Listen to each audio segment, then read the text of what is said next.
All right, so we are going to work on finishing a triangle when the person's arm is on the outside. And sometimes they're very adamant about keeping the arm to the outside because they feel as though it's going to keep them from being choked. And there's some truth to that, but then again, there's a lot of misconception that if you keep your arm to the outside, you can avoid the choke.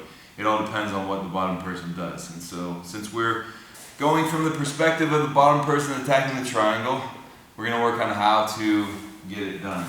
So, let's say I did my setup. I like this setup where I extend, I come here with my knee up, I get all the way over here, lock up my triangle, all right? Or start trying to lock up my triangle. Let's turn a little bit. Do it again from this side. Again, I'm here. I extend, my knee comes up. I go to my back, lock. And now I've got the beginnings of a triangle. First things first, always hand on the back of the head, breaking that posture, keeping my knees pulled up to my chest. So now his arms to the outside. Some people will go really broad-chested and then will get their arm all the way around your waist like this. And so now his arm is like underneath me. So that means like going for a Kimura to try to finish a Kimura from this place isn't always available. I can try and force it to get this, but when I force it to get it, I'm letting my hand off of his head. I'm not saying don't do the Kimura from the triangle. There's a time and a place for it, but it's not my go-to. Instead, what I want to do from this position is I want to get my triangle as tight as possible. Right now, it's not even a triangle. It's just like a diamond-shaped lock. Grab that shin, push, keep the knees pinched together. That is essential here because he's broad-chesting.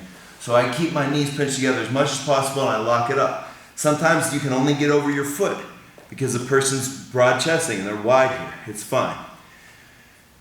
I'm going to go ahead and see if I can get this arm across. Maybe pulling here, maybe trying to work my fist in here, see if I can bait him to get the arm across. If he's still not letting that across, here's what I'm going to do. I'm going to switch my hands.